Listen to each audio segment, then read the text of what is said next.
Young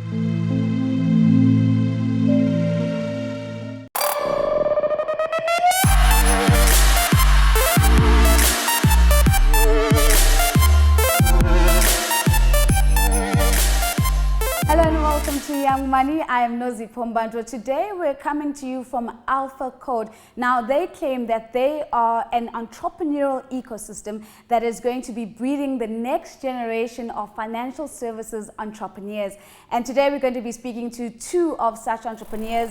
Ntutuko Shezi is the CEO of Livestock Wealth, as well as Kaskindaba, and he is the CEO of Decorum. Let's go inside and catch up with these two budding financial services entrepreneurs. I'm now sitting down with the CEO of Livestock Wealth. His name is Ntutuko Shezi. Ntutuko, thank you for making the time to join me. You have received a lot of coverage around Livestock Wealth. Why is the story so captivating to South Africans? I think it's why it's so captivating to people is because we're telling them something that they know.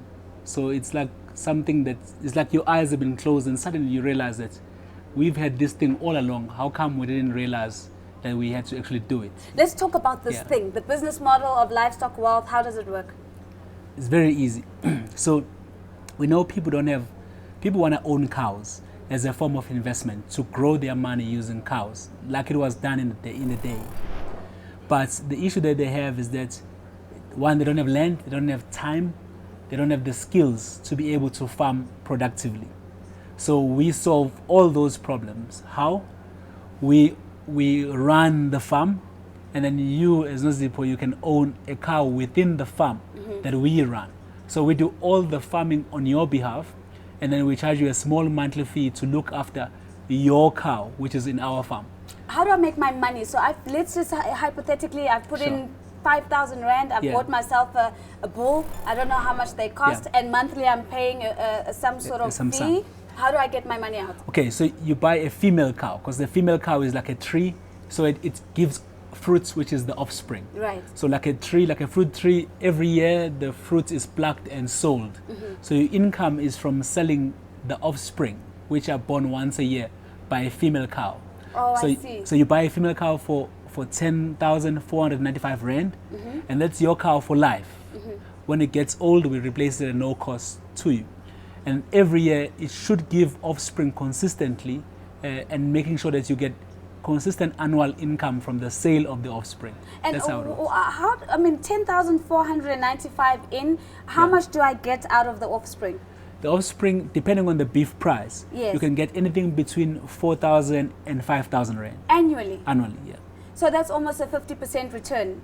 Yes, but if you subtract the cost of maintaining the cow on the farm, it comes out to about 8% per annum, which is still very good. Is still better than putting money in a fixed deposit. Right. And it's a better thing because you can actually go and visit the cow on our farms as well. You know. So it's one investor, one cow. No. We have one guy who has 4 cows, and he is planning to buy more. Yeah. And so that's growing. So I want to take, I mean, this is such a fantastic concept, but I want to take it a couple of steps back as well. As a person who talks financial markets and is always talking about the stock exchange, why would I choose to put my money in a cow as against maybe putting it in SAB Miller shares or MTN shares as an example? There's 2 reasons. One, it's a complete hedge from the stock market. So really, if the stock market is falling like it's happening now, if you have your money in cows, it's very safe because really your exposure is to the beef price, and it's not to the oil price, it's not to the interest rates, it's not to all these other factors. And as long as people eat beef, the price of beef will continue growing. You know, so it's a good exposure in that sense. And then secondly, the stock market was actually derived from the cow, because stock is from livestock, and so essentially the financial system borrowed all their terms. That's why the bulls and the thing, they borrowed all their terms and all the way that they work, dividends, etc., from the cow economy. Right. And who are your customers? Because I'm thinking, young people, do they resonate with this idea of almost going backwards Yeah. and embracing our traditional ways Exactly. of investing and what we understand traditionally to be wealth generation. Okay, so the average age of our buyer is 38 years old. That's the average age. The oldest guy we have is 62, who's bought cars from us. But that's from just really limited PR, not a major, no major marketing campaign to a specific group. So our clientele average age 38, 80% African, 20%, 15% white, and 2% Indian.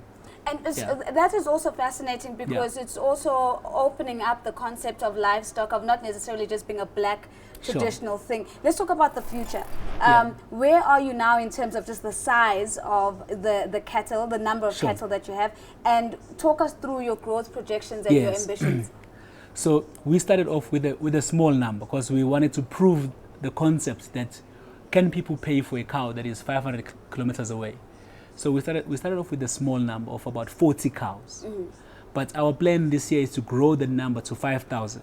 We already have plans in place in terms of leasing farmlands and working with government to lease some of those unused restitution farms to get them to be producing meat. So, but our bigger plan is that in 2019 we need to be managing about 1 million cows. It's possible. It's not impossible. Why? Because in South Africa there is 13 million cows that are alive and breathing today. So 1 million cows is a mere 7% of the market. You know, so really we're not overly ambitious there.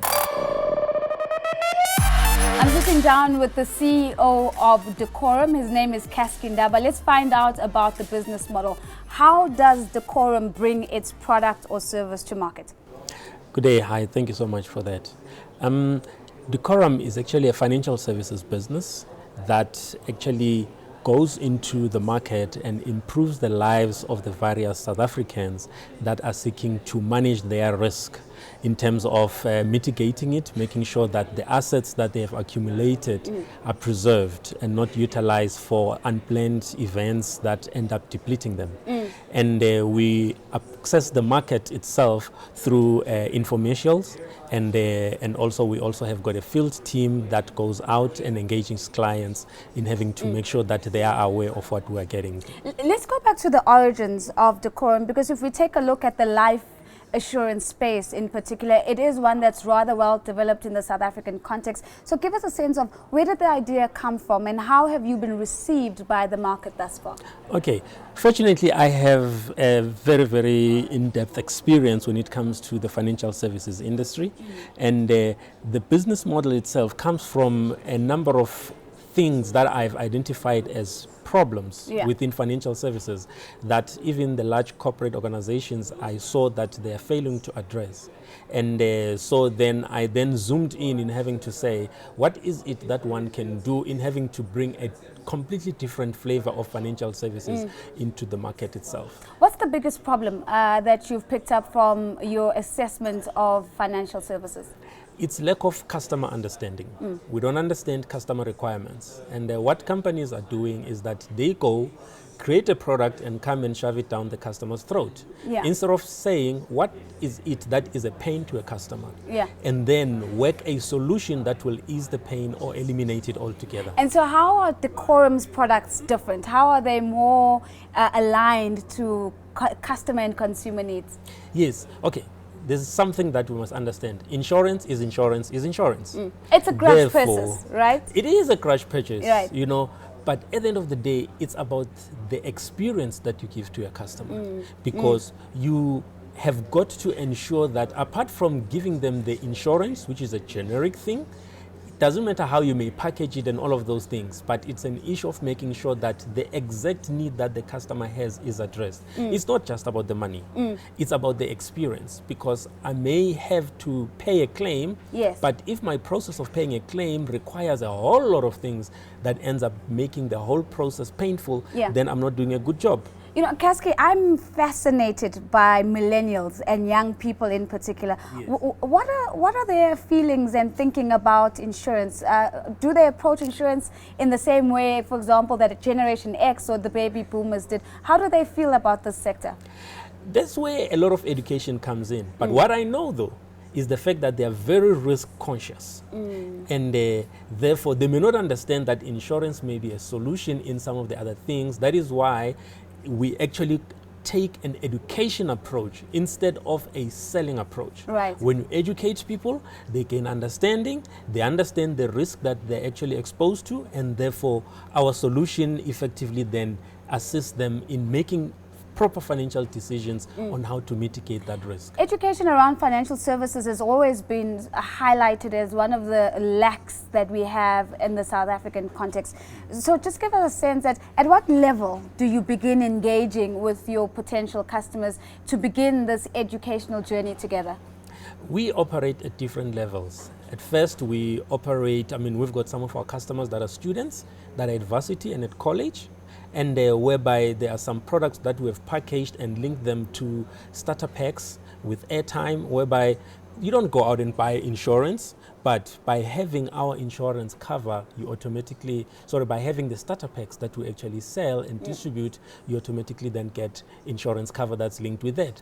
And then explaining, in having to say, this is how you benefit out of that, that then gives an understanding of why is it that I need this thing. And also, we also engage at a level of people that are early into their world of work, and also people that have been matured as far as financial capacity is concerned. And that does bring us to the end of this episode of Young Money. Thank you guys for making the time to join us. Do remember that if you want the Young Money crew to come to you, it's as simple as dropping us a tweet. The hashtag is YoungMoney410, following me at TheRealNozi or at CNBC Africa. Until next time, it's goodbye.